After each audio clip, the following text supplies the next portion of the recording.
당신 자신을 위한 책에 관한 모든 이야기 장첸 공선생의 Check Yourself. 네, 장첸 공선생의 Check Yourself 시작되었습니다. 네, 안녕하세요. 공선생이라고 합니다. 네, 저는 장첸이고요. 네, 자, 오늘 저희가 몇 번째 책을 할 순서죠, 드디어? 저희가 벌써 세 번째 책을 하게 됐는데요. 네. 벌써 시간이 이렇게 빨리 지나갔어요, 그렇죠? 맞아요. 네. 저희가 정도전 때 네. 분량 조절을 못 해가지고 지금 아마 저희가 시청자분들 기준으로는 아마 3주 만에 뵙는 그쵸. 새로운 모습일 거예요. 네, 너무 할 얘기가 많아가지고 하고 싶은 맞아요. 얘기도 많았고 네. 많이 줄였는데 앞으로는 좀 지루하지 않게 좀 분량 조절을 잘 해야겠다라는 느낌을 저 혼자 좀 많이 생각을 해봤고요. 그래서 오늘은 좀 분량 조절을 우리 공 선생님께서 잘 해주실 거라고 생각합니다. 네, 알겠습니다. 네, 정도전을 위한 변명에 대한 책을 이제 했었잖아요. 그렇죠. 뭐 한번 쭉 들어보셨나요? 저요? 네. 제가 안 들어봤겠습니까? 저희가 한 건데. 어떠셨어요? 재밌었어요. 재밌었는데 네. 너무 그냥 이건 이랬고 네. 이때 이랬습니다. 네. 이런 일이 일어났었고요. 이렇게 됐습니다. 라고 이야기만 하다 끝난 게 아닐까. 애초에 그러면은 다른 채널을 보는 게 또 이제 역사학자 분들이나 강사분들이 이제 이야기해 주시는 정도전을 보는 게 차라리 낫지 않나. 그럴 수도 있죠. 네. 네, 이게 그럼- 보니까 저도 한번 쭉 들어봤는데 제가 진짜 그냥 학생처럼 그냥 그렇군요. 이건 이런 거였나요? 막 이러면서 진짜 학생처럼 열심히 들었는데 근데 네. 그것도 진짜 재밌었어요. 재밌었어요? 네, 재밌었어요. 끝나고 네. 되게 힘들어 하시던데. 맞아요. 집에 가서 일찍 잤습니다. 네. 여러분들을 일찍 재울 수 있는 그런 채널이 네. 될 수도 있다는 점 알아두시고요. 맞아. 그것도 좀 궁금했던 게 네. 저희가 이제 유튜브 영상을 하는데 이게 시청자라고 하는 게 맞겠죠? 제가 시청자죠. 청취자라고 하더라고요. 뭐 꺼놓고 듣는 분도 계시고 그러니까 저 같은 경우에는 뭐 저도 이런 채널 있으면은 항상 백그라운드로 해놓고 그냥 듣고만 있어요. 그래서 저는 청취자에 어울리지 청취자. 않나. 그냥 청자 이렇게 할까요? 청자, 네. 고려 청자. 안 그래도 저번에 고려 얘기했었는데 저희 고려 얘기했었죠. 맞아요. 고려. 그래요, 맞아요. 뭐 그거는 저희가 구독자 1,000명쯤 되면 네. 저는 원래 그런 걸 좀 안 좋아해요. 뭐 구독자 호칭. 애칭 이런 거. 네. 그때 좀 생각해 보지 않을까 싶었는데 네. 뭐 저는 선생님이라고 부르는 것도 또 나쁘지 않지 않아요. 선생님들. 네. 쌤들 해가지고 뭐 저도 공 선생님을 선생님으로 생각하지만 네. 뭐 많은 분들께 더욱더 배울 수 있는 점이 또 있을 것이고 오호. 아직까지는 없습니다만 네. 댓글에 이제 이건 이게 아닌데 이건 이런 건데 니들이 좀 잘못 알고 있다 이렇게 남겨주시는 분들도 좀 구독자가 많아지면 네. 좀 생기지 않을까 해서 그분들조차도 선생님으로 모시기 위해서 나중에 선생님이라고 불러볼까라는 망상에 좀 한번 젖어 있어 봤던 적이 있는데 선생님이랑 호칭도 좀 좋은 것 같아요. 그거는 네. 뭐 또 생각해 보신 게 있으세요 그럼? 아니요. 저는 아직 호칭까지 생각해 본 적은 없는데 네. 선생님이라는 단어를 진짜 제가 좋아하거든요. 그래요? 네, 평소에도 어르신들한테 이게 아줌마 아저씨 이렇게 할 수 없잖아요. 그래서 저는 보통 뭐 사장님 이렇게 하기도 좀 어려우니까 선생님이란 단어 진짜 많이 쓰거든요. 그래서 선생님이란 단어도 괜찮지만 또 이게 애매할 수도 있어요. 만약에 이 책을 읽는 약간 저희보다는 조금 어릴 수 있는 학생분들에게 또 선생님이란 호칭 천천히 한번 생각해 보죠. 뭐 나중에 네, 맞아요. 나중에 맞아요. 생각해 보시고 맞아요. 저번 시간에 인트로 때 제가 말을 드리려다가 까먹고 넘어간 게 하나 있었는데 저한테. 네, 뭐 네. 모든 종합적으로 네. 저희 업로드하는 날짜와 시간 이것도 그때 말씀을 드리려고 했었거든요. 네. 일단은 뭐 시간은 좀 불명확합니다만 네. 매주 목요일 목표로 좀 업로드를 할까 해요. 그래서 오늘이 며칠이죠 지금? 오늘 8월 16일이죠? 네, 맞아요. 그죠? 이걸 확인하시는 여러분들께서 아마 8월 말쯤에 이걸 보고 계실 것 같은데 왜냐하면 지금 정도전 한화가 더 올라갈 예정이에요. 맞아요. 이번 주에.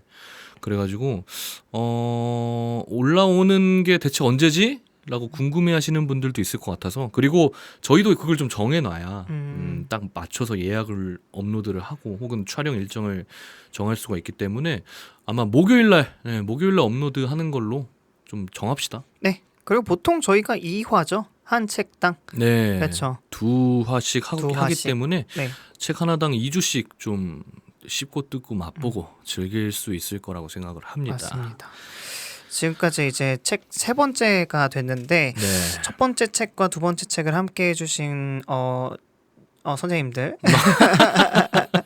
청자님들 모두 감사하고요. 저희 좋아요 한 번씩 눌러주세요. 아, 네. 좋아요가 참 원래 그렇지만 네. 첫 영상부터 이제 꾸준히 내려가더라고요.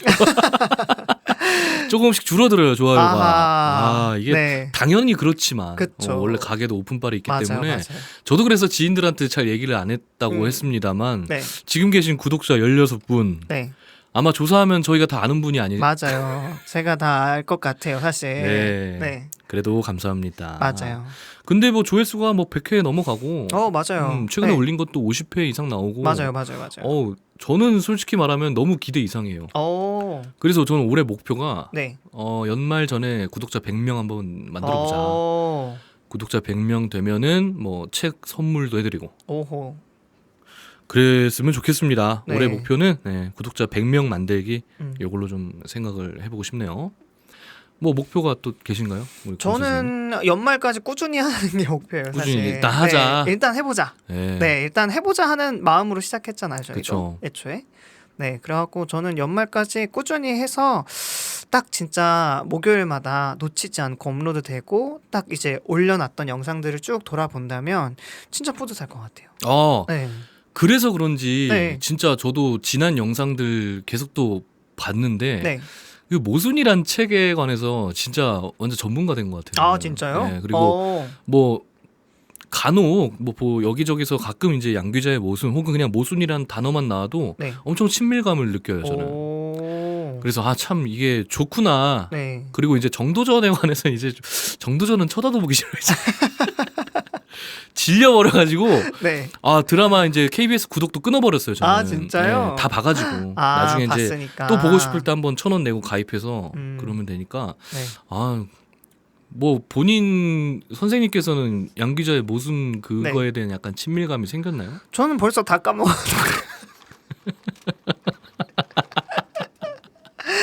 그건 아니고 저는 제가 책 소개할 때 그런 얘기를 했어요. 인생의 시기마다 다양하게 해석이 될 수 있을 것 같다. 그래서 저도 뭐 결혼을 하거나 뭐 가정을 꾸리거나 혹은 삶이 더 이제 찼을 때 읽어보고 싶다는 생각은 여전히 갖고 있고요. 네. 네. 그리고 어디 가서 이제 모순에 대한 얘기를 할 때 조금 남들보다는 더 잘 얘기할 수 있을 것 같다는 생각이 들더라고요. 그런 건 확실히 있습니다. 네, 맞아요.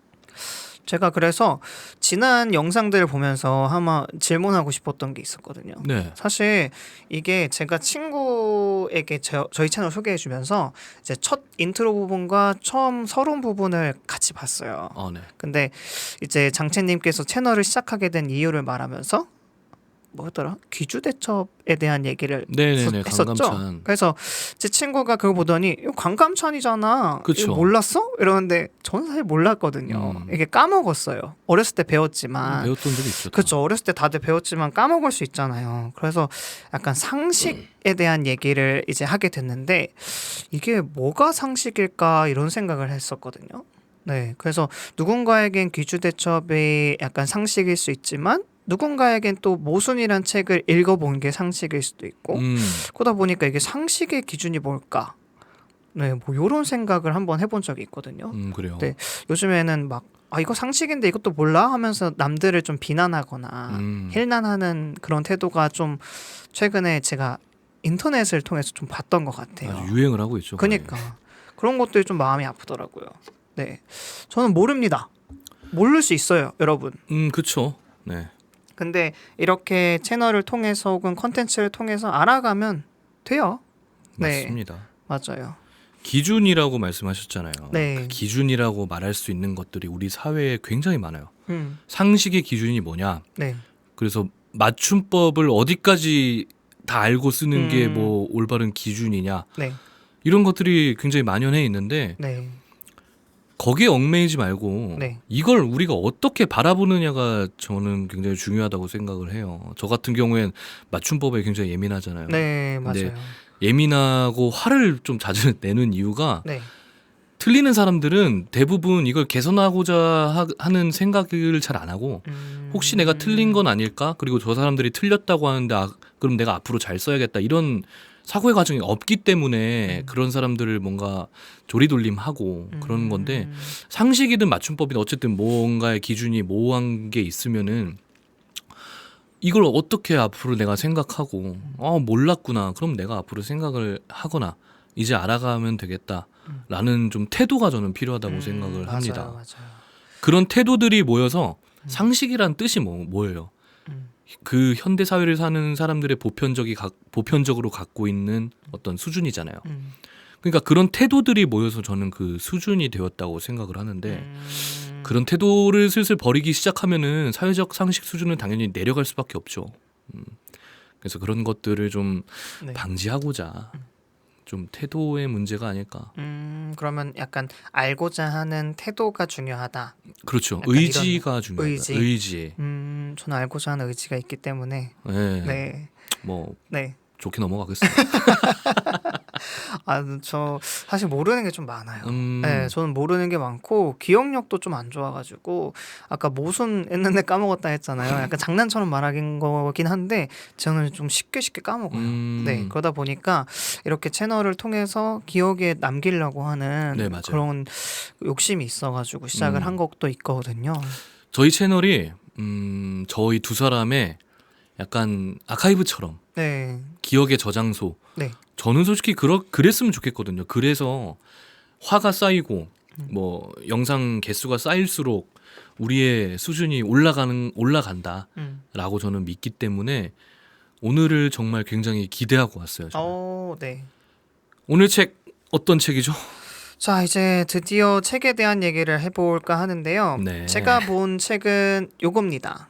여러분들 보이실지 모르겠지만 영어로 써 있죠. 영어로 써 있는데 어떤 약초의 그런 네. 뭐 의학 모음집 이런 거 같이 생겼네요. 그쵸. 약간 글씨체라던가 여기 앞에 있는 그림이라던가 그런 것들이 좀 그렇게 느낄 수가 있는데 오늘 제가 읽고 소개해드릴 책은 헤르만 헤세의 대망의 데미안이라는 책입니다. 작가 이름 들어봤다 나. 헤르만 헤세 들어보셨죠? 네. 그쵸. 어떻게 뭐 어떤 거 알고 계신가요? 데미안으로. 헤르만 헤세 데미안. 이거밖에 몰라요. 네. 이름만 들어봤고 네. 원래 이제 공 선생님께서 데미안이라는 책을 오늘 할 예정이다라고 하셔가지고 저는 굉장히 기대했어요. 네. 뭐 유튜브 보면은 네. 뭐 저희도 물론 약간 그런 성격을 띠고 있는 채널이지만 뭐 무슨 책 리뷰, 뭐 데미안 읽은 것처럼 만들어드림 네. 이런 채널 있잖아요. 네. 근처에도 안 갔어요 진짜. 진짜요? 썸네일도 안 눌러보고 절대 네. 안 눌러봤어요. 기대하고 기다렸어요. 우리 선생님한테 들어보려고. 네. 그만큼 저는 이 책에 관해서 아무것도 몰라요 지금. 오. 그래서 더욱더 뭔가 기대가 되고 재밌을 것 같고 네. 그러는데 헤르만 헤세의 이야기를 들어봤습니다. 그렇게 데미안에 대해서 알고 있는 정도가 딱 끝인 거죠. 그렇죠? 헤르만 헤세의 다른 작품 혹시 들어보신 게 있을까 하는데. 뭔가 네. 말하면 네. 그 중에 하나는 얻어 걸릴 것 같은데 맞아요. 그 얻어 걸릴 때까지 틀린 걸 너무 많이 말할까. 근데 저도 뭐 읽어본 거는 사실 데미안이 하나가 처음이고요. 네. 유명한 소설은 수레바퀴 아래에서 라는 소설이 힘들었겠다. 있고 네. 되게 아프겠다, 그죠? 네, 수레바퀴 아래에서 깔려가지고. 네, 그런 소설인지 모르겠지만 네. 네. 네. 그리고 이제 시타르타. 어? 시타르타는 이름을 아실 거예요. 고타마 시타르타. 시타르타. 네, 그 시타르타의 그 내용인지는 모르겠어요. 그래요? 아니면 거기서 차용을 한 건지 모르겠는데 네. 그 시타르타라는 소설까지 저는 이 두 소설을 알고 있었거든요. 그래요? 네, 그래서 나중에 한번 꼭 읽어보고 싶다는 약간 책 버킷리스트에 저장해놨죠. 전혀 처음 들어보는데. 진짜요? 헤르만 헤세 무슨 동화 전집 쓴 사람 아닙니까? 안데르센인가? 미안합니다. 네. 이거 말고 딴 거 더 없어요? 이거 말고 다른 거? 여기 책 소개에 나오는 거는 낭만적인 노래들이 첫 시집으로 시작을 하셨네요. 세상에. 네, 그다음 페터 카멘친트 전혀 모릅니다. 아이고 다 드세요. 네, 전혀 모릅니다. 네, 여러분 이게 바로 네. 상식이라는 겁니다. 들어도 전혀 모르겠어요, 저는. 근데 네. 그래도 불구하고 또 다른 거 쓴 거 없느냐 네. 이렇게 물어보고 맞아요. 오늘 이 데미안을 통해서 이제 헤르만 헤세 네. 맞죠? 네, 맞아요. 헤르만 헤세 선생님에 관해서 조금씩 알아가는 시간을 갖는 거 맞아요. 이런 맞아요. 의지가 있다는 거 맞아요. 이게 바로 현대 사회의 상식을 조율하는 힘이라고 생각합니다. 맞아요. 그래서 이제 만약에 어딘가에 가서 상식 퀴즈 헤르만 헤세 대표작 3가지 하면 데미안, 수레바퀴 아래에서 시다르타 이렇게 얘기할 수 있는 그렇죠. 거죠. 데미안이랑 시다르타가 수레바퀴 안에서 나열을 했을 뿐입니다. 아, 네. 죄송합니다. 네, 그렇게 나열하니까 되게 느낌이 이상해지네요. 시타르타 데미안이 수레바퀴 아래에서. 아유 얼마나 네, 아팠을까. 무슨 얘기를 했을까요? 바퀴가 좀 네. 아프다 이런 게. 그래서 오늘 제가 두 번째죠. 제가 소개하는 책이니까. 그렇죠. 제가 소개하는 책 두 번째 이제 대망의 데미안이라는 소설이고요. 네. 저는 이 소설을 3번째 접합니다. 아 읽어보셨어요 네, 그동안? 읽어봤었어요. 이제 첫 번째 읽었을 때는 대학생 때 제가 그런 욕망이 엄청 강했었어요. 지식에 대한 욕망. 아 깜짝이야. 네, 지식에 대한 욕망이 엄청나서 그 당시에 이런 상식, 뭔가 남들이 아는 것, 교양 같은 것들 있잖아요. 그런 거 욕심이 많았어서 그 당시에 베스트셀러란 베스트셀러는 섭렵하고 다녔던 시기였어요. 어이구. 진짜 열심히 살았어요. 오. 네, 일주일에 한 권씩 읽으면서 네. 블로그 리뷰도 하고 그 다음에 읽을 책은 뭐가 있을지 소설에만 국한되지 않고 뭐 코스모스, 총균세, 뭐 이기적 유전자, 뭐 이런 것들 유명한 책들 있잖아요. 그런 것들을 섭렵하고 다녔을 때 만났던 첫 번째 소설입니다. 오. 그래서 저에겐 좀 의미가 좀 깊은 소설이고요. 네. 근데 그 당시에 블로그를 후기를 썼던 글을 보니까 이해하지 못했다. 라는 후기를 썼더라고요. 그러다가 두 번째로 접했을 때는 한 절반 정도 읽다가 포기했습니다. 왜냐하면 두 번째에도 뭔가 이해하지 못할 것 같은 기분이 들었거든요. 그래요? 네, 그 생각보다 조금 어려워요. 그렇다 보니까 다른 독자분들도 해석이 좀 난무한 편입니다. 아 그런 책입니까? 네, 그런 책이에요. 되게 쉽고 간편하고 명료한 책이 아니에요. 오, 네. 나는 제목이 그냥 데미안이 이게 사람 이름이죠. 맞아요, 맞아요. 그래서 뭐 데미안이 네, 힘들게 살았지만 음, 열심히 잘 자라서 여자친구도 만나고 네, 대학교도 가고 네. 행복하게 살았습니다. 오, 나 이런 책일 줄 알았거든요. 비슷해요. 뭐야? 이게 뭐가 어려워? 일단 비슷하다는 걸 읽어보신 분들은 아실 건데, 네. 네, 어쨌거나 데미안은 저는 그렇게 2번 접하고 나서 3번째 접한 게 이번에 이제 발표를 위해서 접하게 됐는데, 숙제. 네, 숙제 겸 이제 한번 다시 읽어보자 해가지고 읽어봤는데 네.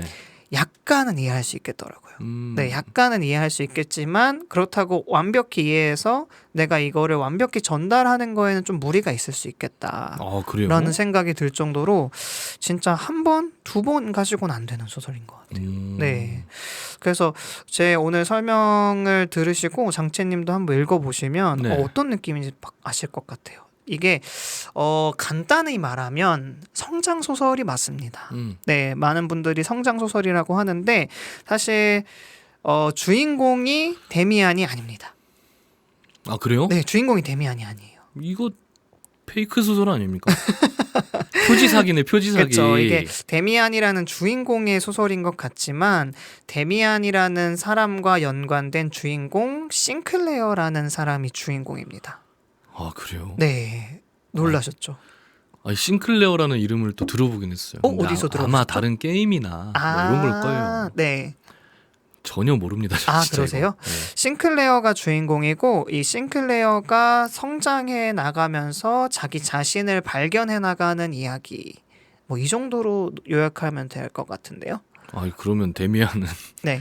데미안은 그 싱클레어 주변에서 네. 그 싱클레어가 성장하는 걸 보고 있는 그런 느낌인가요? 이게 또 데미안과 계속 같이 지내진 또 않아요. 음. 이랬다가 왔다가 몇 년간 또 헤어졌다가 다시 또 오랜만에 만났다가 약간 어떻게 보면은 이끌어주는 사람, 선구자라고 하기엔 좀 거창하지만 약간 이끌어주는 사람으로서 데미안이 나오는데 이 데미안이라는 인물에 대한 해석도 좀 분분한 편이에요. 아 그래요? 네. 그래서 어떤 사람은 싱클레어 자신을 데미안으로 형상화시킨 것이다. 그래서 데미안은 사실 실존하는 게 아니고 싱클레어 본인이다. 귀신이다. 귀신이라기보다는 네. 유령. 아니요. 이게 자신의 내적인 모습을 약간 투영시킨 환각. 형상화. 아니 책 표지에 이게 네. 이상한 풀이 있는 게 이게 괜히 있는 게 아니네. 네, 이게 환각초인가요? 자, 어. 네, 제가 말리면 안 되는데 여러분, 네. 저는 오늘 확실하게 얘기하겠습니다. 오늘 저는 네. 약간 핀트를 이쪽으로 잡아갈게요. 환각이요? 네, 이해하기 어렵다고 하셨잖아요. 네. 싱클레어가 약간 이게 좀 해가 돼가지고 네. 데미안이라는 이제 환각을 만들어내고 뭐 거기에 관한 증거들을 오늘 수집하는데 좀 약간 네. 핀트를 맞춰볼게요. 이게 데미안에서 가장 중요한 게 이원론이거든요. 이원론. 네, 두 가지의 세계가 나와요. 그렇죠. 이 두 가지의 세계가 어떻게 보면은 대비되는 세상인데, 예를 들어서 깨끗한 것과 더러운 것, 음. 천사와 악마, 그다음 내부적인 것과 외부적인 것, 뭐 이런 식으로 이원론적인 세계가 이 소설에서 큰 세계관을 이루고 있는데, 그게 알고 보면은 하나의 것이다라는 거를 알게 되는 과정이에요. 데미안이라는 소설이. 저번 모순하고는 또 되게 다른. 그렇죠. 네. 그래서 아브락삭스라는 신이 나오는데, 네. 이 신은 천사이기도 하고 악마이기도 한 그 모든 것을 같이 갖고 있는 신입니다. 이런 식으로 데미안에서 주는 메시지는 이렇게 이원론적으로 나뉘어지지 않고 하나의 것으로 통합하고자 하는 시선을 좀 갖고자 해요. 그런 메시지적인 측면에서 데미안이 외부 세계고 싱클레어는 내부 세계다. 그래서 데미안은 싱클레어 자신을 투영한 뭐 가상의 인물이다. 이런 해석이 좀 있습니다. 그러니까 어떻게 보면은 성장 소설이라는 수단을 가지고 내세우기에 좋은 주제 의식은 아닌 것 같네요. 근데 그러면서 깨달아가는 것들이 굉장히 많아가지고, 이게 어떻게 보면은 단순히 제가 성장 소설이라고 얘기했잖아요. 네. 근데 성장 소설이라기보다 조금 더 깊게 파고 들어가면 인간이 인간 자신을 파악해가는 과정이에요. 네, 이게 단순히 성장 과정이라고 하면 뭔가 아이가 청년이 되고 청년이 노년이 되고 약간 이런 느낌인데, 그죠. 그게 아니라 한 인간이 자신의 인간의 내면의 가치를 발견해 나가는 과정인 거예요. 그러다 보니까 싱클레어라는 인간이 자기 자신을 발견해 나가는 과정입니다. 그래서 결국에는 자기 자신을 찾았을까요? 못 찾았을까요? 어떨 것 같아요? 찾았겠죠. 맞아요. 찾습니다. 그래서 마지막 문장이 굉장히 인상 깊은데, 이거는 이따가 책 소개하면서 계속해서 이어서 나가보도록 할게요. 네.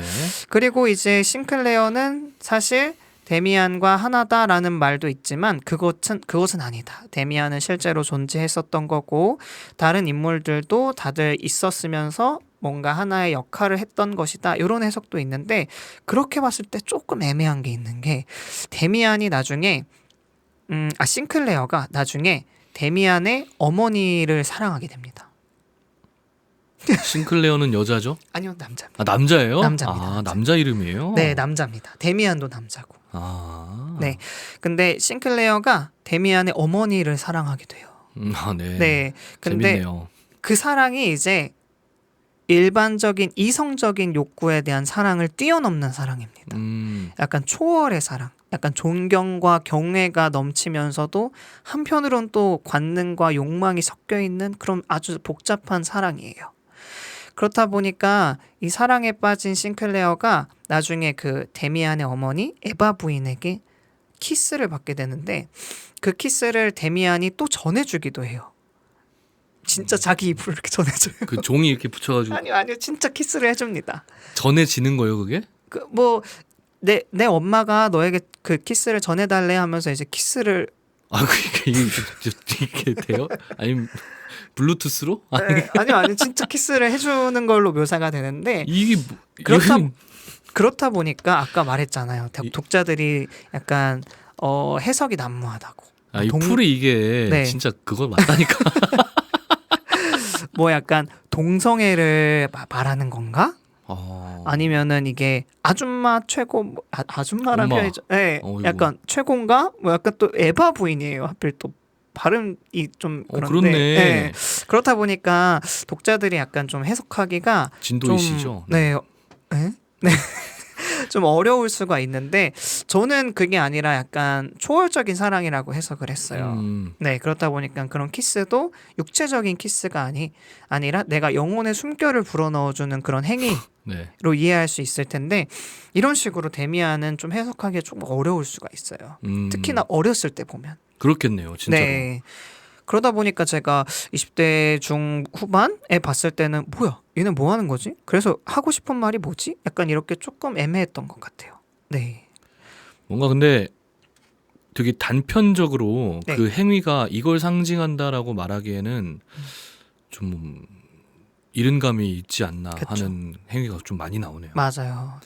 그렇다 보니까 아까 진짜 제가 데미안을 러프하게 말했잖아요. 싱클레어의 성장 소설이고 뒤에 가서는 엄마랑 키스한다. 이렇게 얘기를 아. 했을 때 졸라 재밌는데 이거 우리 채널에서 다룰 책이 아니네. 이렇게 얘기를 했을 때는 진짜 이 소설이 뭐가 좋다는 거지? 라고 할 수가 있어요. 누가 왜요? 졸라 좋은데. 근데 이제 고전 소설이 약간 그런 게 있잖아요. 아까 모순에서처럼 네. 약간 시간이 지나면서 이제 이해해가는 것도 많아지고 하면서 좀 보이는 것들도 많고 그렇다 보니까 이 고전 소설이라는 어떻게 보면은 명작의 반열에 오르게 되는 건데 이제 한 번 읽거나 조금 어렸을 때 읽었을 때는 조금 이해하기가 어려울 수도 있을 것 같아요. 네. 저도 그럴 것 같습니다. 네. 그래서 오늘은 이 데미안에 대해 설명을 하겠지만 저도 아직 2번 반이죠. 밖에 읽지 못했기 때문에 제가 좀 놓치고 가거나 조금 해석을 좀 부족하게 하는 것도 있겠지만 여러분들이 함께 채워 나가 주시면 감사하겠습니다. 그렇죠. 네. 댓글로 뭐 거기서 그런 거는 그런 뜻이 아니고요. 이렇게 자유롭게 본인들 의견 개진도 해주시고, 네, 이렇게 키스를 전해주셨던 경험도 한 번씩 이야기해주시고. 여러분들의 숨결을 댓글로 전달해 주시면 아주 감사할 것 같아요. 저는 아직 그딴 경험 없습니다. 근데 여러분 혹시 있으시다면 네. 제가 뭐 대학생 때 누구 키스를 이렇게 전달 받아서 누구한테 줘봤는데 네. 네, 좋더라. 이런 얘기 한 번씩 해주시면 고정해드릴게요. 자, 그러면은 네. 본격적으로 우리 헤르만 헤세 선생님의 네. 데미안 줄거리를 한번 줄거리를 한번 얘기를 해보도록 하겠습니다. 네, 시작하겠습니다. 이제 싱클레어가 유년기를 회상하는 것으로 시작을 합니다. 이제 한 10살 정도 되는 것 같아요. 싱클레어의 부모님은 아주 유복하고요. 그러니까 가정이 유복하고요. 갑자기 유혹을 네. 했다는 줄. 아니요. 자꾸 가정이 지금 아주 유복합니다. 자꾸 글로 가요. 네, 지금. 음란하지 말기. 네.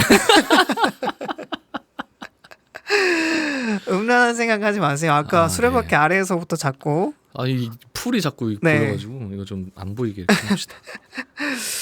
네. 이렇게 여기도 나오네요. 이렇게 있으니까 더 조금 네. 더 농밀하다. 아무튼 네, 이 책 하고 있습니다 저희. 네. 데미안에 대해서 얘기하고 있는 거 맞아요. 네. 여러분들 가지 네. 마세요. 데미안의 줄거리에 대해서 얘기를 계속하고 있는데 데미안의 집안은 아주 유복합니다. 누이들도 아주 행복해요. 네. 근데 데미안에게는 두 가지의 세계가 있다고 표현을 해요. 하나는 아버지 어머니가 속한 아주 깨끗하고 신성시하고 약간 선에 어울리는 세계. 근데 그 한편 집 밖으로 나가거나 집에 약간 뭐 푸주간이나 이런 데서 들리는 뭐 소문, 뒷담화, 약간 나쁜 소리들, 뭔가 깨지는 소리들 이런 식으로 한쪽 편에는 나쁜 세계가 자리 잡고 있어요. 네. 거기에는 악이 있을 수가 있고 뭐 술주정뱅이가 있을 수가 있고 이런 식으로 데미안의 세계는 두 가지의 세계로 나타납니다. 그래서 이 친구가 이제 라틴어 학교를 다니게 돼요. 라틴어 학교라고 하면 그 당시엔 되게 유복한 아이들이 다니는 곳이에요. 라틴어 학교를 왜 가죠? 학교 공부하러 다니겠죠? 라틴어를 왜 배우죠? 어느 나라 사람입니까? 이게 독일입니다. 독일. 배경이 독일인데요. 네. 라틴어 학교를 다니는 아주 유복한 가정의 자녀인 데미안이 어느 날 악의 세계의 프란츠 크로머라는 친구를 만나게 됩니다. 프란츠 크로머라는 친구는 악의 세계의 대표적인 인물로 볼 수 있어요. 나이는 자기보다 좀 많고 이제 그래봤자 13살이잖아. 한 12살, 13살일 거거든요. 네, 네, 근데 이제 어른들을 흉내내면서 이제 이빨 사이로 침을 찍찍 뱉고 악의 세계가 아니고 아기들의 세계 아닙니까? 진짜? 그 데미안의 애기들 같은데. 시선으로 봤을 때는 이제 그 시선으로 봐야 돼요. 지금은 소년이니까 10살. 10살의 시선으로 봤을 때 무서운 형이네 그럼. 네, 엄청 무섭죠. 본드 불고. 네, 그런 막 담배 막 피면서 야 돈 있냐? 이거 약간 이거 피고. 이거 그만해요. 이거 그만해. 뒤집어 놓기 전에. 아 근데 네. 네 뭐 그런 학교를 다니고 그런 유복한 집이다라고 하는데 혹시 이게 네. 시대적 배경이 언제인지 나와 있나요? 네, 1차 세계 대전이 터지기 전입니다. 아 그래요. 네, 오. 터지기 전이고, 네, 그래서 1900년대 초 혹은 네. 1800년대 말이겠네요. 그렇죠. 그래서 그 당시에 이제 그런 프란츠 크로머라는 친구가 막 아이들을 데리고 다니면서 이제 약간 대장놀이 같은 걸 해요. 그러다가 이제 다리 밑에서 막 애들한테 뭐 돈이 될 만한 걸 주워오라고 막 하는 거예요. 오, 뭐 시계 같은 거라던가. 그거 어디서 주워? 뭐 그냥 가다가 동전 떨어진 거 있으면 야 그거 주워갖고 나한테 가져와. 남의 이런 거죠. 주머니에 있는 거 주워오고. 네, 그런 게 시키는 거야. 바닥에 떨어져 있는 걸. 그래서 이렇게 막 가지고 오게 하다가 이제 동그랗게 앉아가지고 이제 프란츠 크로머에게 막 이제 무용담 같은 걸 서로 막 얘기를 하는 시간을 가져요. 아, 뭔지 알죠. 근데 데미안이 거기서 지고 싶지 않은 거야. 아 그쵸. 그 유복하게 자란 친구가 뭘 해봤겠어요. 그래서 거짓말을 지어냅니다.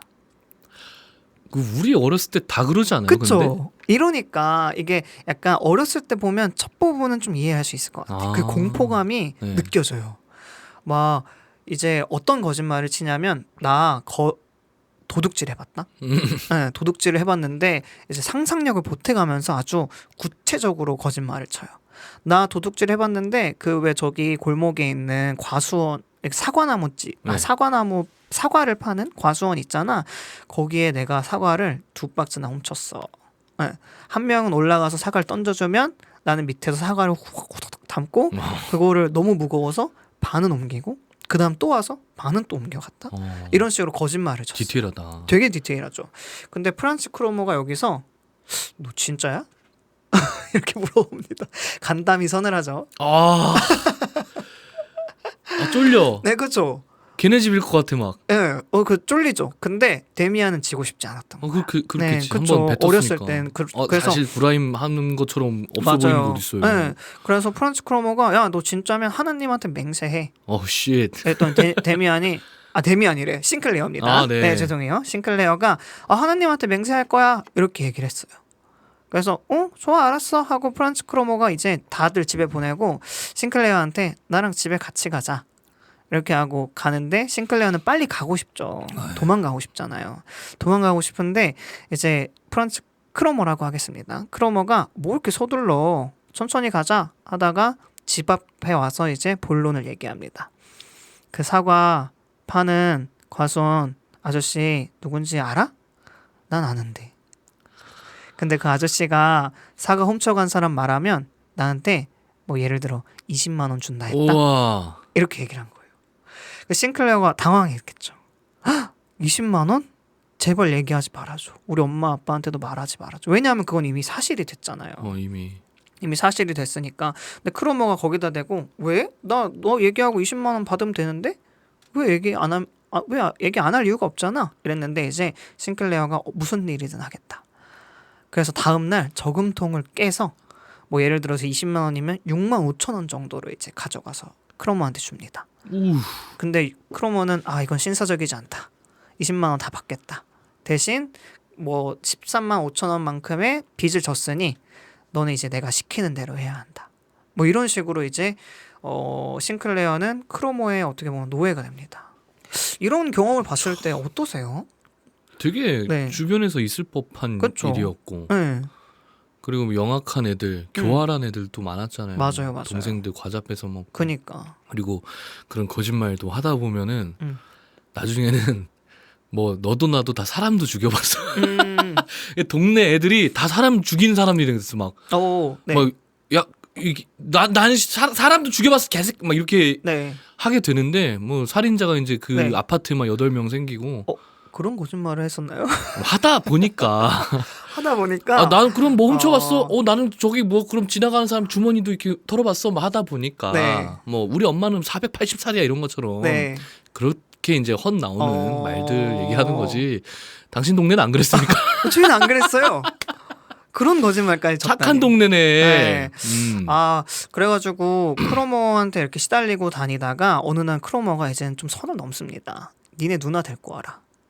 아 누나. 예. 네, 싱클레어에게 누이가 있다 했잖아요. 그래서 누나도 데리고 와 이랬는데 그때 이제 막 어떡하지 고민을 하던 찰나에 그때 데미안을 만납니다.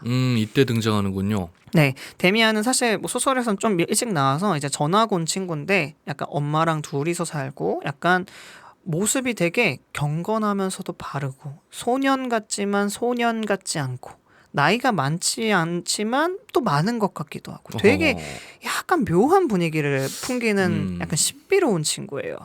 근데 또 싱클레어보다는 나이가 좀 많습니다. 네, 근데 이제 또 싸움도 잘해요. 오. 일진이 딱 개겼는데 한 번에 팍 제 앞에서 탁 하는 그것도 수업도 열심히 듣고 되게 그런 친구였는데 이제 크로머에게 한창 이제 누나 데리고 와라는 말을 듣고 나서 집에 가는 길에 데미안이 싱클레어 무슨 일이야? 이렇게 해서 둘의 만남이 시작됩니다. 근데 데미안이 이때 약간 독심술 같은 걸 써요. 그러니까 독심술을 쓴다는 게 아니라 약간 그 아이의 심리를 좀 파악하려고 네네. 너가 이렇게 내가 불렀는데 깜짝 놀라는 거 보면 너 무슨 일이 있는 거지. 아. 이런 식으로. 네. 근데 그 무슨 일이 어떻게 보면 너가 말할 수 없는 비밀이지. 이런 식으로 계속해서 그 싱클레어를 파고들다가 결국엔 싱클레어가 크로모에 대해서 말을 하게 됩니다. 그래서 아무 말도 하지 마. 크로모한테는 아무 말도 하지 말고 너는 이제 신경 쓰지 마. 이랬는데 다음날 거짓말 같은 일이 일어나요. 크로모가 싱클레어를 피하기 시작합니다. 오. 신기하죠. 데미안이 무슨 일을 했는지는 소설에 나오지 않아요. 아 그래요? 네. 그게 안 나오면 어떡해. 사실 뭐 때리거나 그러진 않았을 거예요. 그렇죠. 제가 예측하기에는 크로모가 싱클레어의 약점을 교묘하게 이용했잖아요. 그렇죠. 데미안도 그랬을 것 같아요.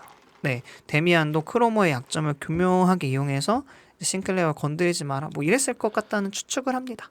그 크로모가 얘기했던 그 말이 네, 진짜였나요? 어떤 거?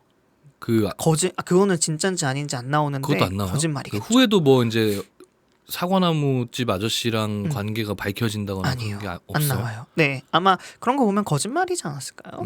네, 그냥 약간 약점을 파고든 거죠. 난 또 아까 막 물어보길래 음. 아 지네 집인가? 아, 우리 집엔 그런 일이 없었는데 너 그랬다고 거짓말하는 거 보니까 이 새끼 이거 안 되겠네 이렇게 생각하는 걸 수도 있고 네. 그래가지고 약간 그 아저씨와의 뭔가 그 카르텔적인 뭔가를 데미안이 파고들었던 건 아닐까. 근데 중요한 건 안 써놨네 이 사람이. 맞아요. 그래서 데미안을 이렇게 처음 만나고 나서 약간 조금은 멀어졌다가 다시 또 가까워지는 이제 기회가 또 생기게 되고 네. 이런 식으로 데미안을 만나게 됩니다. 근데 데미안은 굉장히 신비로운 친구라고 제가 묘사했잖아요. 네. 근데 진짜 신비로워요. 약간 데미안은 간절히 원하면 그게 그렇게 된다라고 싱클레어한테 말하기도 하는데 그게 실제로도 그렇게 이루어져요. 약간 어떻게 보면 옛날에 유명했던 책 시크릿 같은 거죠. 어우 네. 네. 근데 그런 메시지를 똑같이 차용하는 건 아닌데 데미안은 이제 내가 무언가를 간절히 바라고 있거나 하면 그 기회를 잡을 수 있게 된다. 약간 이런 말을 해요. 뭐 예를 들어서 일화가 있는데 짝꿍이 되게 돼요. 데미안과 싱클레어가. 근데 싱클레어가 물어봅니다. 데미안한테. 그랬더니 데미안은 나는 계속해서 너랑 짝꿍을 하고 싶고 가까워지고 싶다는 생각을 했고 그러다 보니까 뒷자리가 났을 때 후다닥 앉을 수 있고 뒷자리가 왔을 때 또 앉을 수 있었고 그거를 이제 뭐 자기가 생각하는 게 좀 이루어진다. 약간 이런 식으로 표현을 한 거죠. 그래서 이런 거 봤을 때는 뭐 시크릿이 생각난다고 하긴 했는데 약간 요랬던 경험이 있으신가요? 뭔가 진짜 간절히 바랬을 때 뭔가 이루어진다는 느낌. 간절히 바랬을 때 이루어진다. 네. 간절히 바라는 건 진짜 많은데 네. 이루어지는 게 없네. 아 진짜요? 근데 이제 어떤 느낌으로 이야기하는 건지는 알 것 같아요. 네. 일단 시크릿에 나온 그거는 음. 거의 뭐 그 영적인 이야기를 하잖아요. 거의. 맞아. 온 우주의 기운 약간 이런 느낌. 그러니까 그거는 약간 좀 다른 말인 것 같고 간절히 바라다 보면은 나의 무의식이 그런 기회가 생겼을 때 그것들을 허투루 보내지 않고 되게 사소한 일이라도 다 캐치를 해낼 거 아닙니까? 맞아요. 그래서 그런 것들이 쌓여서 저는 하나의 그냥 카르마로서 하나의 사건으로 이루어질 수 있다라고 생각은 하고 있어요. 그래서 뭐 간절하게 뭐 화건이라는 얘기도 많이 하지 않습니까? 네. 근데 저도 그 화건 뭐 이런 거를 한동안 또 막 해본 적도 있어요. 네. 근데 한 5일을 못 갔던 것 같아. 아. 귀찮아. 아, 그냥 뭐라 해야 되지? 거기에 관한 효능과 뭐 영능이 없다 이런 걸 느껴서 안 한다기보다는 그거를 유지하는 게 좀 어렵지 않나. 그리고 아침에 일어나서 막 나 혼자 이렇게 떠들고 있는 게 한편으로는 가끔은 좀 웃을 때도 있어요. 네. 그래가지고 뭐 간절히 원하면 이루어진다라는 것들은 이제 좀 기운적인 이야기라기보다는 네. 내가 이제 뭔가를 바라볼 때 그 친구도 그랬지 않습니까? 네. 뒷자리로 가고 이런 것들이 아, 저 자리가 아니니까 뭐 상관없어. 그냥 허투루 넘어갈 수 있는 일이기도 한데 뭐 무의식에 나는 간절히 원하니까 그 무의식이 그 친구를 기회가 났다. 이거라도 일단 시작해보자 하고 이끈 걸 수도 있고 뭐 이 친구를 바라볼 때 표정 혹은 뭐 그런 것들이 또 반영이나 투영이 되잖아요. 그래서 뭐 담임 선생님이 제가 저 친구랑 되게 앉고 싶은가 보네. 뭐 이렇게 해서 나중에 자리 배정을 하게 해줄 수도 있는 거고. 맞아요. 좀 많은 여건들과 영향이 맞아요. 분명히 있는 건 사실이라고 생각을 하죠. 그래서 딱 저도 이렇게 해석을 했는데 이제 뒤에 갈수록 좀 이상해져요. 뒤에 가면 갈수록 뭐 예를 들어서 싱클레어가 데미안의 어머니를 간절하게 생각했을 때 어머니가 그거를 캐치하고 너가 날 불렀구나 뭐 이런 이야기도 나오는데 이거는 뒤에 가서 얘기해 보도록 할게요. 그러니까 처음에는 저도 이렇게까지만 해석했습니다. 아 그럼 무의식이 장채님 말씀하신 것처럼 그렇게 이루어졌구나 해서 아 데미안은 이런 사람이구나 그렇고 이런 식으로 이해를 해갔습니다. 근데 이제 또 소년기를 지나서 이제 싱클레어는 상급 학교에 진학을 하게 됩니다. 자연스럽게 데미안과는 멀어졌어요. 네. 근데 이제 여기에서 나쁜 세계로 타락하게 돼요. 어허. 싱클레어가 이제 외롭고 고독하니까 원래는 혼자 지내다가 술의 세계에 빠지게 됩니다. 술의 세계에 빠져서 막 나쁜 세계를 막 탐닉하고 다녀요. 막 그래서 이렇게 왔다 갔다 하고 매일같이 술자리에서 막 자기가 신성시하게 했던 것들도 막 이렇게 막 모독하기도 하고 어허. 막 뭐 함부로 얘기하기도 하고 그러면서 그냥 그 중에서는 근데 이제 1등이 되는 거죠. 남봉꾼들 사이에서는 이제 입담이 좋다 보니까 그래서 막 그 사이에선 나쁜 세계에서는 막 이렇게 하다가 그러다가 어느 날 사랑에 빠지게 돼요. 아, 네. 네, 사랑에 빠지게 되는데 이때 이 여자의 이름도 몰라요. 이름도 모르는데 그냥 사랑에 빠지게 돼요. 그러다 보니까 이 여자 이름을 베아트리체라고 짓게 되는데 이건 아마 단테의 소설에 나오는 약간 이상형의 여자의 이름인 것 같아요. 본인이 짓는다고요? 네, 베아트리체라고 지어버려요 그냥. 근데 이때부터 이제 다시 또 선의 세계로 돌아오게 됩니다. 네, 이런 식으로 데미안에서는 이 이분법적인 세계관이 굉장히 중요해요. 아. 네, 처음에 말했잖아요. 소년 시기에는 두 가지가 겹쳐 있어요. 네. 집 안에서는 선하기도 하다가도 문 밖에만 나가면 악하기도 했는데 어렸을 때 악의 세계를 한번 접하게 됐지만 그때 데미안이 선의 세계로 약간은 끌어줍니다. 그러다가 이제 상급학교에 진학하게 되면서 악의 세계로 빠지게 되는데 여기서 사랑을 만나서 또 선의 세계를 경험하게 되고 이런 식으로 싱클레어가 계속해서 왔다 갔다 하면서 본인을 찾아나가는 과정이라고 보시면 돼요. 본인이 그렇게 인지를 해요, 작중에서 주인공이? 그쵸. 네. 근데 이제 나는 선의 세계에 있고 내가 지금 발전해 나가는 과정이다 이런 건 아닌데 네. 그냥 이 과정을 그리면서 보다 보니까 저희는 그렇게 느끼는 거죠. 네, 독자들은 그렇게 느끼는 거죠. 그래서 이런 식으로 사랑에 빠져서 베아트리체를 막 이제 그려봐요. 막 이제 그려봅니다. 이제 상상에 몇 번 지나가다가 본 사람이지만 막 그려봐요. 근데 어느 정도 그리다 보니까 이제 계속 보고 그리는 게 아니니까 상상력이 가미되잖아요. 네. 그러다 보니까 모습이 그 베아트리체의 모습은 아닌데 어딘가 낯이 익은 모습으로 그려지게 돼요. 그러다 어느 날 깨닫는데 그 모습이 데미안의 모습과 닮아 있었던 거예요. 오. 네. 어떻게 보면 데미안이 진짜 잘생겼나 보다. 네, 근데 막 소년 같지도 않고 막 소녀 같기도 하고 막 약간 이랬다고 이런 약간 중성적인 이미지였는데 약간 데미안의 모습을 발견하게 됩니다. 그리고 또 꿈에서 한 가지 꿈을 꾸게 되는데 새가 막 이렇게 날아오르려고 하는데 진흙인가 어디 세계인가에 갇혀가지고 막 날아오르지 못하는 꿈을 꾸게 돼요. 근데 싱클레어는 이것도 그림으로 그리고자 막 그려봅니다. 막 그렸는데 이 그림을 데미안에게 왠지 선물로 보내주고 싶은 거야. 뭔가 그런 느낌이 드는 거예요. 그래서 데미안에게 또 선물로 보내줍니다. 그랬더니 데미안에게 직접적인 답장이 오진 않지만 네. 간접적으로 이제 싱클레어가 수업을 듣는 교재 사이에 쪽지가 들어오게 돼요. 그 쪽지에 써져 있는 말이 아주 유명한 구절입니다. 오, 들으면 나도 알까요? 네, 이 구절만 안다고 하면 사실상 데미안을 한 50%는 알고 있다라고 말할 수도 있어요. 네, 그 쪽지가 뭐냐면요. 네. 새는 알에서 나오려고 투쟁한다. 알은 세계다. 태어나려는 자는 한 세계를 파괴해야만 한다. 새는 신에게 날아간다. 신의 이름은 아브락사스다. 라는 쪽지의 구절입니다. 신이란 단어 나오기 전까지는 사람들 진짜 많이 알고 있잖아요. 맞아요. 네, 이게 그 데미안의 구절입니다. 아, 여기서 나온 거예요? 네, 맞아요. 근데 그래서- 아브락사스는 갑자기 여기서 네, 후추를 뿌리네. 후추 뿌리는 느낌이다. 되게 명언처럼 많이 사용하잖아요. 네, 맞아요. 이렇게 뭐 어렸을 때 그 어려운 거 여기 깨고 나와야 이제 진정한 인간이 될 수 있다. 이런 식으로 많이 인용을 하는 구절인데 맞아요. 그래놓고 뒤엔 아브락사스다. 네, 그거만 쏙 뺐구나 사람들이. 맞아요. 왜냐하면 아. 아브락사스에 대한 해석이 좀 어렵기 때문에.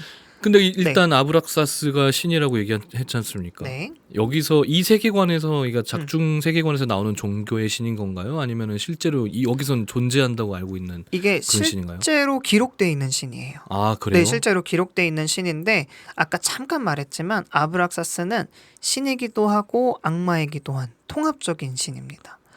그 통합적인 신. 아까 계속해서 얘기했잖아요. 이분법적인 세계에서 네. 싱클레어는 계속 왔다 갔다 하고 있는데 그 알을 깨고 나와서 가는 과정이 신에게로 가는 과정이고 그 신의 이름이 아브락사스라는 거예요. 그래서 이 음. 책을 추격한 문장이 되는군요. 이게. 맞아요.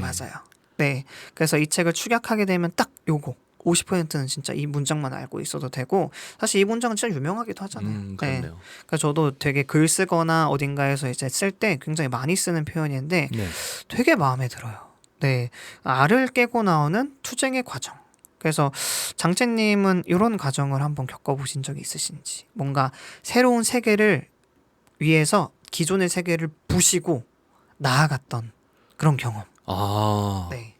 그것도 어떻게 보면은 처음부터 얘기했던 이원론적인 생각이잖아요. 그렇죠. 뭐 기존의 것들을 타파하고 음. 어느 한 경계선을 지나서 새로운 것에 도달하는 그런 개념으로 말씀하신 것 같은데 네. 일단 처음부터 그 얘기를 들을 때부터 네. 어쨌든 이거는 통합으로 나아가는 이야기라면서요. 네. 아, 인생이 그렇게 여기는 선의 영역, 저기는 악의 영역 이렇게 나눠져 있지가 않은 건데 맞아요.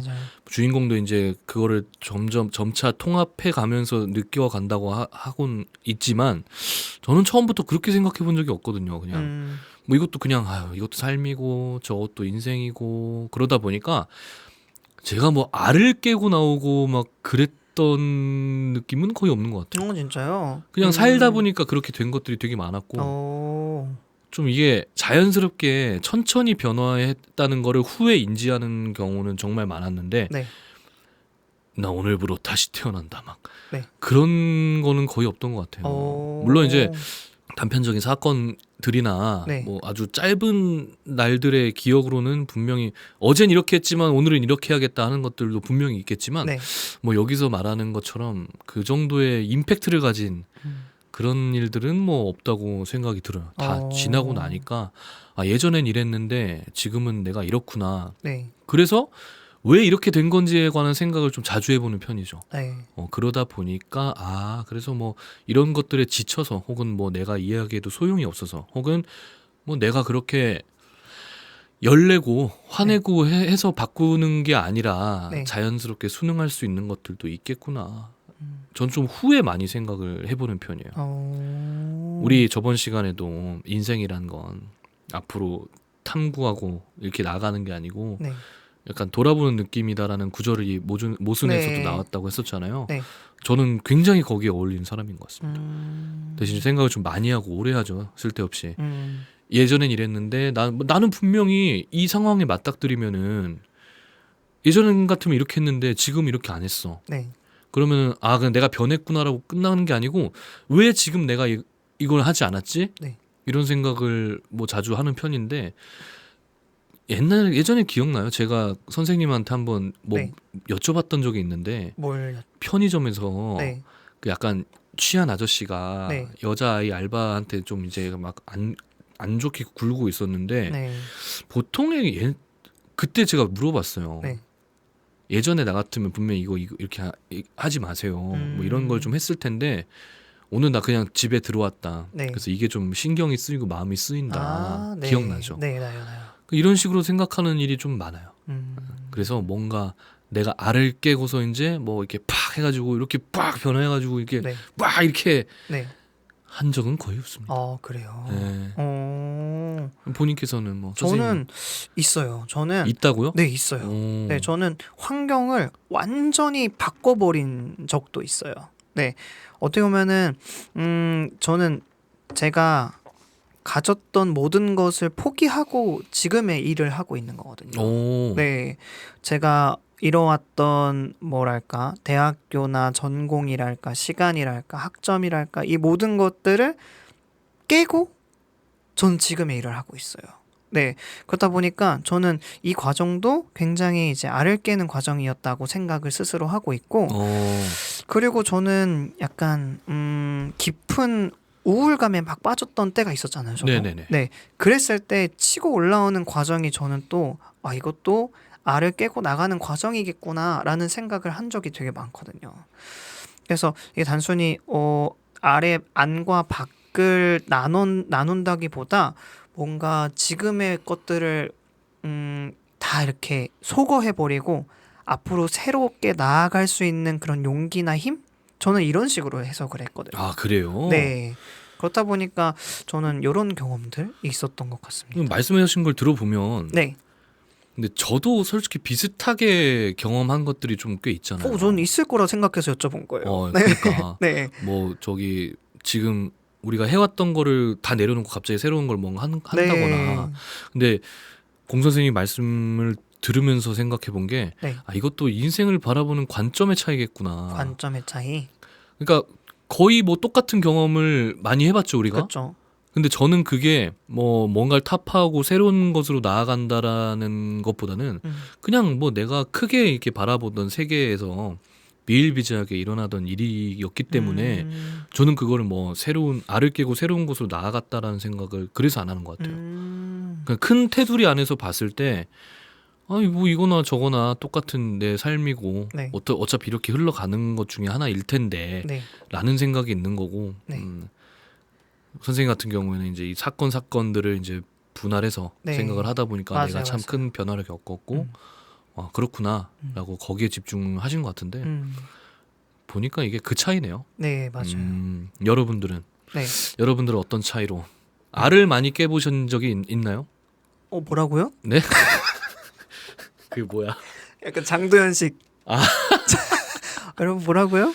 네, 약간 장도연식. 네. 우리 계란 후라이 하다 보면은 이렇게 네. 알도 많이 깨지고. 그렇죠. 알을 깨고 그렇잖아요. 나오는 건 아니지만 그죠. 깨고 먹는 과정은 좀 많죠. 손에 그 미끌미끌거리고 네. 막 그렇습니다. 그럴 때 보통 세제로 씻으시죠? 그쵸. 미끌거리는 거 있으면 세제. 근데 그 세제보다 네. 우리 천연 비누 같은 걸로 이렇게 씻으면은 훨씬 좋아요. 그렇군요. 그래서 어떤 천연 비누죠? 뭐라고요? 네, 바로 네.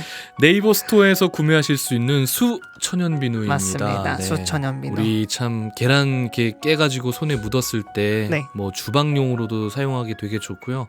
뭐 씻을 때 세안용, 샤워용으로 사용하시기 물론 좋지만 주방용 그리고 간혹 이런 분들 있어요. 세차하실 때도 쓰신다고. 비누로. 네. 오호. 워낙 이제 좋은 재료로 네. 만든 천연이니까. 비누가 많다 네. 보니까 종류가 진짜 많아요. 제가 하나하나 나열해드릴 수 없는 점 양해 부탁드립니다. 너무 많아가지고 그리고 이분이 유튜브에다가 또 이제 수천연 비누 치시면은 그 비누 제조하는 과정을 진짜요? 유튜브 유튜브로 영상으로 하시는구나. 올려놓은 것도 있어요. 한 5년 전인가 올려놓었다. 네. 그 이후로는 업데이트를 안 하고 계시지만 그래도 혹시나 이제 뭐 이 사람이 어떻게 비누를 만들고 믿을 만한 비누일까라고 궁금하시다면은 유튜브에서 한번 찾아보셔서 이렇게 만드는구나 이게 설명도 잘 해주시거든요. 목소리도 되게 귀여워요. 막 이렇게 만들니까 조롱 아닌가요? 아니, 이거보다 훨씬 귀여운데 네. 어쨌든 네, 이렇게 해서 막 이렇게 만듭니다 하고 이렇게 올려놓은 게 있는데 네. 그걸 보고 나면은 또 이제 믿음이 갑니다. 이렇게 깨끗하고 투명하게 참 좋은 재료를 써서 만드는 비누구나 네. 라는 생각이 드실 거예요. 네. 그래서 네이버에다가 수 천연 비누 검색해 하셔가지고 네, 네. 좋은 비누들 많이 맞아요. 득템하시고 뭐 세차할 때나 네. 계란 깰 때나 네. 이렇게 사용하시면 되겠습니다. 이게 데미안의 아주 유명한 구절인 알을 깨고 나오는 과정에 대한 얘기를 하다가 갑자기 계란을 깨고 손이 미끌거려서 비누를 찾게 됐는데 네. 어쨌거나 여기까지가 이제 데미안의 중간 정도까지 내용이고 중간이요? 네 지금까지 중간을 달려가십니다. 소설이 길지 않아요. 오, 되게 빠른 것 같은데. 그렇죠. 200페이지밖에 안 돼요. 저는 아까 말씀하신 부분까지가 거의 뭐 인트로나 다름 없겠다라고 생각을 했거든요. 아 진짜요? 왜냐하면 아, 여전히 학교를 다니고 있으니까 애들이. 그렇죠. 네. 늙어 죽을 때까지는 안 나옵니까? 아닙니다. 아, 그래요? 네, 이제 대학교를 들어가고 아, 이제 군인이 되면 이제 끝납니다. 네. 군인이 되면 끝나죠. 그렇죠. 진짜 군인은 힘들죠. 그렇죠. 인생. 네. 그래가지고 여기까지 중간이니까 네. 이제 저희가 2부에서 데미안의 마지막까지 아, 네. 줄거리와 얘기들을 한번 나눠보도록 하겠습니다. 네, 그러면은 저희 체크 요셀프는 데미안 2부로 돌아오겠습니다. 네. 감사합니다. 그래요.